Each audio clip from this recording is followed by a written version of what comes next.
Radio Tehran, শুরু হচ্ছে বিশ্ব সংবাদ। ইন্না লিল্লাহ। পুরো মধ্যপ্রাচ্যে আবারও তৃতীয় বিশ্বযুদ্ধ ছড়িয়ে পড়েছে। দখলদারদের কোনোভাবেই ছাড় দিচ্ছে না ইরানের ইসলামী বিপ্লবী গার্ড বাহিনীর সদস্যরা। দখলদারদের একদম ধূলিসাৎ করে দিচ্ছে ইরানের ইসলামী বিপ্লবী গার্ড বাহিনীর সদস্যরা। পরিস্থিতি যতই জটিল আকার ধারণ করুক না কেন, দখলদারদের কোনোভাবেই ছাড় দেবে না ইরানের ইসলামী বিপ্লবী গার্ড বাহিনীর সদস্যরা। পুরো পরিস্থিতি আসলে মার্কিন যুক্তরাষ্ট্রের নিয়ন্ত্রণের বাইরে চলে গেছে। এখন হরমুজ প্রণালী সহ প্রতিটি জায়গায় মার খাচ্ছে মার্কিন সেনারা। মুসলিমদের শক্তিশালী রাষ্ট্র ইরান এমনভাবে এই কার্যক্রমগুলো চালিয়ে যাচ্ছে যে দখলদারদের আসলে কোনোভাবেই ছাড় দেওয়া হচ্ছে না। পরিস্থিতি এতটাই জটিল আকার ধারণ করেছে যে সবকিছু ধ্বংসস্তূপে পরিণত হচ্ছে। চলছে হামলার পর হামলা। আর এরই মাঝে আমাদের হাতে এসে পৌঁছেছে এই যুদ্ধের সর্বশেষ গুরুত্বপূর্ণ সবথেকে তাজা আপডেট সংবাদ আপনাদের জানিয়ে দিব। প্রথমেই জানাবো, আদায় করা টোলের অর্থ ব্যাংকে রাখার কথা জানালো ইরান। ইরানের ডেপুটি স্পিকার হামিদ রেজা হাজি বাবে জানিয়েছেন যে হরমুজ প্রণালী দিয়ে চলা জাহাজের উপর টোল বা রাজস্ব আরোপের পর প্রথম সংগৃহীত অর্থ দেশটির কেন্দ্রীয় ব্যাংকে জমা পড়েছে। এরপর জানাবো, হরমুজের মাইন অপসারণে লাগবে 6 মাস, পেন্টাগনের স্বীকারোক্তি। হরমুজ প্রণালীতে ইরানের বসানো মাইন অপসারণ করতে মার্কিন যুক্তরাষ্ট্রের অন্তত 6 মাস সময় লাগবে। 3টি সূত্রের বরাদ্দে এই তথ্য প্রকাশ করেছে একটি মার্কিন গণমাধ্যম। সেখানে জানানো হয়েছে যে ইরান যেভাবে হরমুজ প্রণালী দিয়ে মাইন পুঁতে রেখেছে, এর ফলে মার্কিন যুক্তরাষ্ট্র আসলে পুরোপুরি ফেঁসে গেছে। তারা চাইলেও এখন কোনো কিছু করতে পারছে না। পরিস্থিতি সবকিছু মার্কিন যুক্তরাষ্ট্রের বিরুদ্ধে চলে গেছে। সবথেকে দুঃসংবাদ চলছে মার্কিন যুক্তরাষ্ট্রের জন্য। এই মুহূর্তে মার্কিন যুক্তরাষ্ট্রকে ধসিয়ে দিয়েছে ইরানের ইসলামী বিপ্লবী গার্ড বাহিনীর সদস্যরা। এদিকে ভারত মহাসাগরে ইরানি তেলবাহী জাহাজে মার্কিন অভিযান।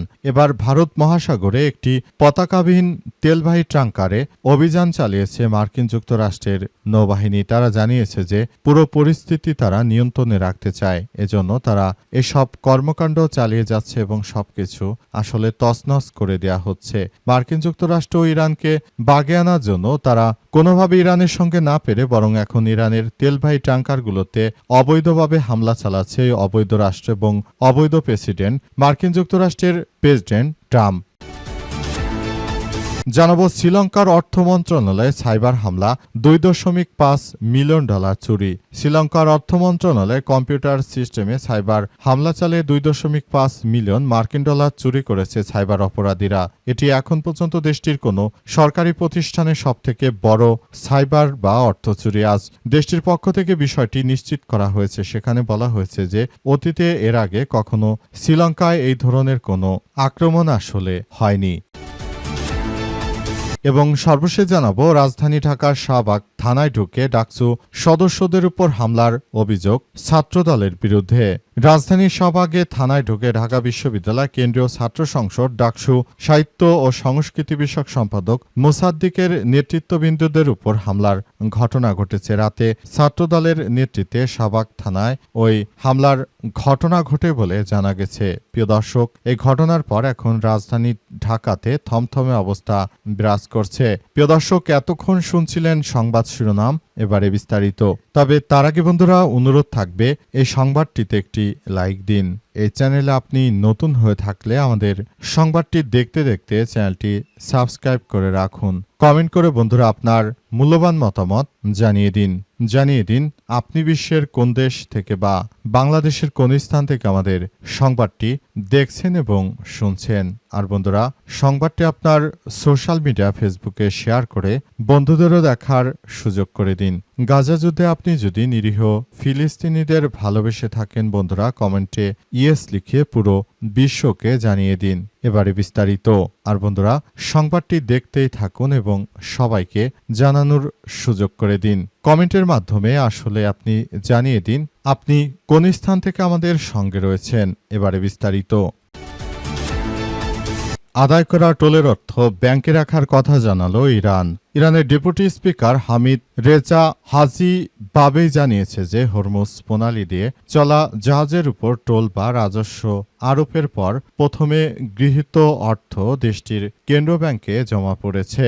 তাসনিম নিউজ এজেন্সিতে প্রকাশিত খবর অনুযায়ী এ রাজস্ব কিভাবে সংগ্রহ করা হয়েছে, কারা এই টোল পরিশোধ করেছে তা নিয়ে বিস্তারিত তিনি কোনো তথ্য দেননি। বিবিসি স্বাধীনভাবে হামিদ রেজার এই দাবির সত্যতা যাচাই করতে পারেনি। চলমান যুদ্ধবিরতির আগে তেহরান জানিয়েছে যে বন্ধুত্বপূর্ণ দেশগুলো বাদে অন্যদের জন্য হরমুজ প্রণালীতে যাতায়াত সীমিত করেছে।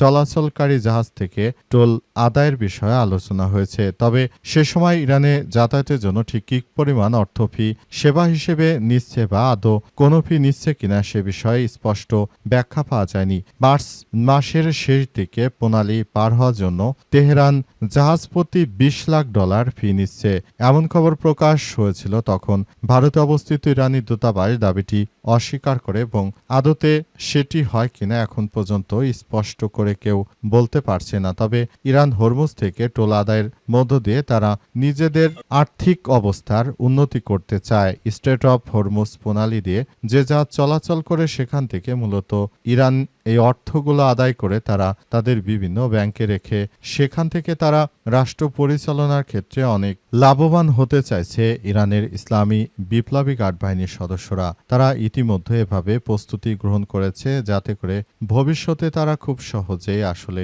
সবকিছু নিয়ন্ত্রণ করতে পারে, কারণ পুরোপুরি বিশ্ব এখন মার্কিন যুক্তরাষ্ট্রের ডলারের আধিপত্যবাদের মধ্যে ফেঁসে গেছে। পুরো মধ্যপ্রাচ্য জুড়ে ইহুদিবাদী ইসরায়েল ও মার্কিন যুক্তরাষ্ট্র তারা যে ধরনের অন্যায় আচরণ শুরু করেছে এটা মেনে নেওয়া যায় না। এটি অত্যন্ত দুঃখজনক একটি ব্যাপার। হরমুজ প্রণালীর মাইন অপসারণ করতে লাগবে 6 মাস, পেন্টাগনের অস্বীকার। মার্কিন যুক্তরাষ্ট্র যেভাবে তারা স্ট্রেট অফ হরমুজ প্রণালী নাকি সরাসরি তাদের নিয়ন্ত্রণে নিয়েছে এই ধরনের মিথ্যা অপপ্রচার করলেও শেষ পর্যন্ত আসলে এসব বিষয় নিয়ে আবারও বিভিন্ন বিশ্লেষণ প্রকাশিত হয়েছে। সেখানে বিশ্বের গুরুত্বপূর্ণ সমরবিদরা বিশ্লেষণে জানিয়েছে যে হরমুজ প্রণালীতে ইরান যে ধরনের মাইন পুঁতে রেখেছে আসলে এগুলো উদ্ধার করতে অন্তত মার্কিন যুক্তরাষ্ট্রে 6 মাস সময় লাগবে। তবে 6 মাস সময় অনেক বেশি, এটি মার্কিন যুক্তরাষ্ট্র সরাসরি নাকচ করেছে। মার্কিন যুক্তরাষ্ট্র তারা দাবি করেছে যে স্ট্রেট অফ হরমুজ তাদের নিয়ন্ত্রণে রয়েছে, কিন্তু আসলে বিষয়টি স্ট্রেট অফ হরমুজ যদি তাদের নিয়ন্ত্রণেই থাকতো তাহলে সেখান দিয়ে কিন্তু জাহাজ চলাচল করতে পারত। কিন্তু এই মুহূর্তে সর্বশেষ ডেটা বিশ্লেষণ করলে দেখা যায় যে আসলে হরমুজ প্রণালী দিয়ে কোনো জাহাজই চলাচল করতে পারছে না। আর যেসব জাহাজগুলো যাওয়ার চেষ্টা করছিল সেই সব জাহাজগুলোকে পুরোপুরি আটকে দিয়েছে ইরানের ইসলামী বিপ্লবী গার্ড বাহিনীর সদস্যরা। পরিস্থিতি অত্যন্ত জটিল আকার ধারণ করায় সবকিছু শেষ হয়ে যাচ্ছে। পুরোপুরি সারা বিশ্বকে একদম ধ্বংসস্তূপে পরিণত করা হচ্ছে, সবকিছু তছনছ করে দেওয়া হচ্ছে এবং পুরো মধ্যপ্রাচ্য জুড়ে জায়নবাদীদের মাটির সঙ্গে মিশিয়ে দিচ্ছে ইরানের ইসলামী বিপ্লবী গার্ড বাহিনীর সদস্যরা। ভারত মহাসাগরে ইরানি তেলবাহী জাহাজ মার্কিন অভিযানের কবলে। ভারতের মহাসাগরে একটি তেলবাহী পতাকাবিহীন ট্রাঙ্কারে অভিযান চালিয়েছে যুক্তরাষ্ট্রের সামরিক বাহিনী। আজ মার্কিন যুদ্ধ মন্ত্রণালয়ের এক বিবৃতিতে জানায় MTM ম্যাজেস্টিক্স এক্স নামের ওই জাহাজটিতে তল্লাশি চালানো হয়েছে। পেন্টাগন জানিয়েছে যে জাহাজটি ইরান থেকে তেল পরিবহন করছিল। এটি ইন্দো প্যাসিফিক অঞ্চলে ভারত মহাসাগরে অবস্থান করছিল।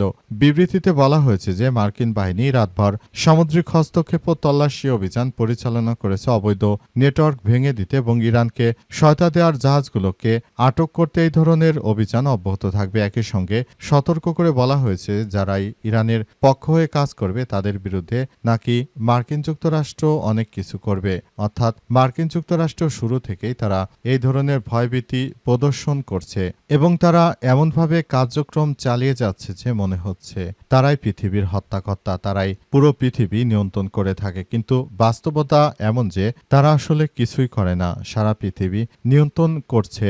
যাদের সম্পদ রয়েছে তারা শুধুমাত্র মার্কিন যুক্তরাষ্ট্র। বাহ্যিকভাবে তারা নিজেদেরকে শক্তিশালী দেখালেও প্রকৃতপক্ষে আমাদের রাষ্ট্র পরিচালনা করছে আসলে বিভিন্ন গ্রুপগুলো। এদের মধ্যে ইহুদিবাদীদের সবথেকে বড় নেটওয়ার্ক এবং তারা অর্থনৈতিকভাবে সারা পৃথিবী নিয়ন্ত্রণ করে থাকে। এরাই মূলত পৃথিবীটাকে আসলে নিয়ন্ত্রণ করে থাকে। শ্রীলঙ্কার অর্থ মন্ত্রণালয়ে সাইবার হামলা, $2.5 মিলিয়ন চুরি। শ্রীলঙ্কার অর্থ মন্ত্রণালয়ে কম্পিউটার সিস্টেমে সাইবার হামলা চালিয়ে $2.5 মিলিয়ন চুরি করেছে সাইবার অপরাধীরা। এখন পর্যন্ত দেশটির কোনো সরকারি প্রতিষ্ঠানে হওয়া সবচেয়ে বড় সাইবার অ্যাটাক বলে ধারণা করা হচ্ছে। জানা গেছে যে শ্রীলঙ্কার রাষ্ট্রীয় অর্থীয় কোষাগার থেকে মূলত এটি চুরি করা হয়েছে। শ্রীলঙ্কার কেন্দ্রীয় ব্যাংকের তথ্য মতে এই ধরনের চুরির ঘটনা এটি তাদের দেশে প্রথম। এর আগে বাংলাদেশেও এই ধরনের একটি চুরির ঘটনা ঘটেছিল এবং সেই চুরির ঘটনায় আসলে বিশ্বজুড়ে বাংলাদেশে অনেক বদনাম হয়ে গিয়েছিল।